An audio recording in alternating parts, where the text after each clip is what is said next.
Bismillahir Rahmanir Rahim. Mr. Chairman, ladies and gentlemen, we, the people of the United Nations, this year observe anniversary. We do so at a time of unprecedented global turmoil. All of us here today share a common condition, a condition that does not distinguish between developed or developing countries. This turmoil that defines our times is a global phenomenon. And while all of us bear a share of the burden of this turmoil, some countries bear a much larger share than others. Afghanistan is one such country. We find ourselves simultaneously at the center of regional opportunity and also at the center of the manifestation of global problems. Afghanistan is positioned right at the heart of Asia. Our water ties us together. Our cultures and languages give us a common denominator. South Asia's needs for energy resources and Central Asia's abundance of it makes Afghanistan a critical connector. Asia cannot integrate without us. We are right at the heart of untapped potentials that could bring prosperity and peace to our region. But this means that we are also right in the middle of the turmoil that is affecting us all today. We are experiencing the worst of it, but Afghanistan could be a model for successfully overcoming the turmoil we all face. That task, like the turmoil, is one that belongs to all of us. We must first identify the drivers of this turmoil. There are 5 sources, all of which Afghanistan has been dealing with simultaneously. The COVID-19 pandemic exposed our vulnerabilities to the point that we as a global community could no longer afford to ignore them. We Afghans were fortunate to have contained the first wave of the pandemic through close government, business, and societal cooperation, with minimal input from the UN agencies. But the pandemic has exposed gaps in our global systems that must be addressed. The COVID-19 pandemic has done for us what World War II did for generations before us. Both had such immense human costs and were phenomena that had such a global impact that then and now we are forced to pay attention and take unprecedented action. In the face of vulnerabilities exacerbated by the pandemic, another driver of inequality and unemployment is upending our world, the 4th industrial revolution. The digital age is upon us, challenging us to adapt the ways we consume, the ways we work, and the ways we govern. In Afghanistan, we are experimenting with how to adapt so that this digital revolution can be wielded as a source of economic opportunity for our overwhelmingly young population, as well as a way to strengthen our systems of governance and rule of law. We are looking far ahead with the knowledge that if we try to replicate 19th or 20th century models now, they will become irrelevant as soon as we stabilize them. The same can be said for global attempts to harness the drive of the 4th industrial revolution. We have to think ahead of our time. This new kind of industrial revolution, combined with the pandemic, presented challenges in planning and executing this very gathering, and yet the UN General Assembly leadership is managed to creatively transform this experience into one that is more efficient, effective, convenient, and far less risky. I want to congratulate His Excellency Volkan Bozkır not only on assuming the presidency of the 75th session of the ANGA, but also for his success in overcoming the particular challenge of hosting a massive gathering of global leaders during the pandemic. Violence and warfare have also evolved, an evolution we Afghans have witnessed and suffered in real time. We are living and dying inside the 5th wave of global terrorism, in which global terrorist networks are closely linked with global criminal networks, making warfare totally unconventional in peace building even more of a challenge. As a state and society, we've demonstrated the commitment, compassion, and courage to take hard decisions to start direct peace talks with the Taliban. This won't be enough. For sustainable peace in Afghanistan, we must get to the roots of the terrorism problem, blighting our region, and address it as the global phenomenon and threat that it is. The untold sorrow of the Afghan people, particularly our women and children, during the last 40 years serves as a reminder of the relevance of the UN Charter and also of its unfulfilled promise of maintaining international peace and security. Climate change has affected another type of violence and suffering on our people. Afghanistan is the 17th worst affected country in the world. Just last month, hundreds of Afghans were killed or injured and had their entire homes and livelihood destroyed when massive flood waters ripped through the province of Parwan and 13 other provinces. 2 years before, the other extreme, drought led us to nationwide wheat shortages and upended the livelihoods of the majority of our population who rely on jobs and agriculture to put food on their tables. Drought and floods are seasonal occurrences for Afghanistan. We need regional solutions based on international models to address the problem of climate change. We have signed memoranda of understanding with the Fortescue Metals Group to change Afghanistan into a leading green industry, energy, and intent to produce 20,000 megawatts from hydro and use it to produce zero emissions steel and other products from an estimated $1 trillion mineral resources.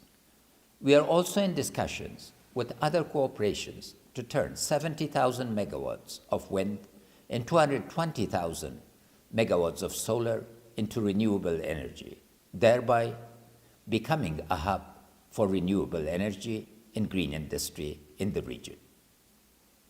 The fifth driver of turmoil is a culmination of the first four, an unprecedented explosion of inequality that will continue to perpetuate this state of turmoil until or unless we take action.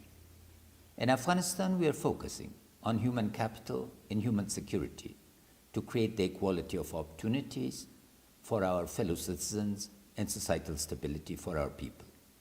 I come back now to the first driver, the COVID-19 pandemic, because the scope and scale of its impact force us to see the other four drivers, which were worsened and highlighted by the pandemic. The pandemic taught us an urgent lesson.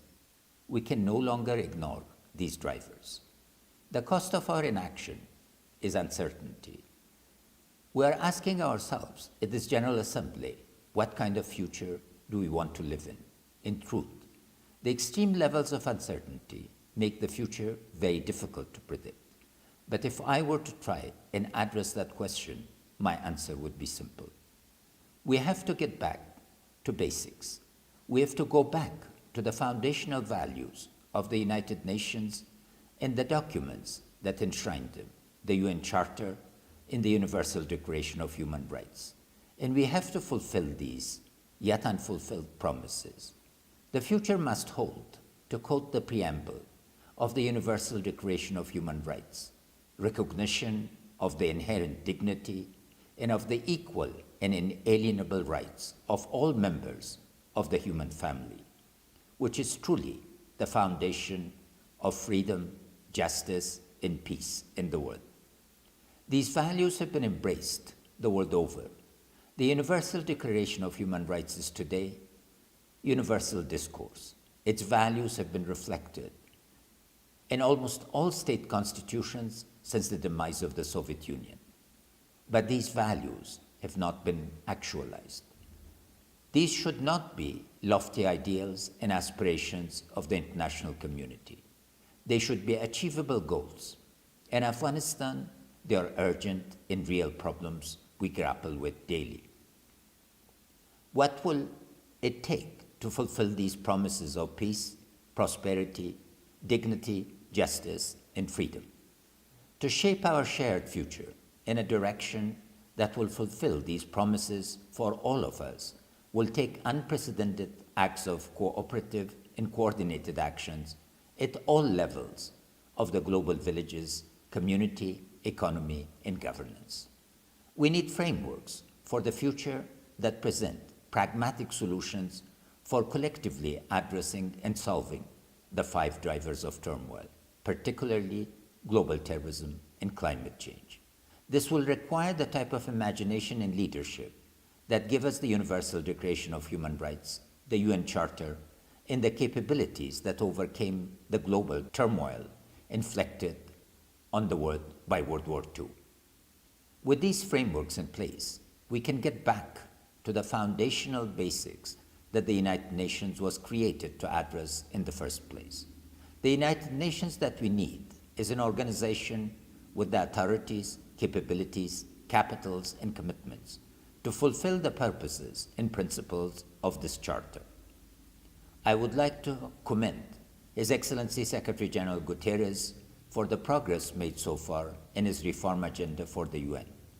But we have much further to go, and we all have a shared responsibility to shoulder in efforts to progress the Sustainable Development Goals and progress peace, prosperity, and security across the globe. In Afghanistan, we are moving into the next 5 years with a clear plan for progressing the values of the UN, which are enshrined in our Constitution, and working toward prosperity, security, and peace in our own country. Our plan is based on building our markets for economic development, moving from an aid to a trade model, increasing our labor and capital productivity in key areas in which we have a competitive advantage. The objective is self-reliance, moving away from donor relationship to mutually beneficial partnerships.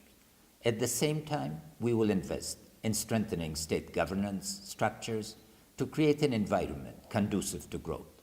This means continuing to combat systemic corruption, improving our public financial management systems, and strengthen provincial and district level governance.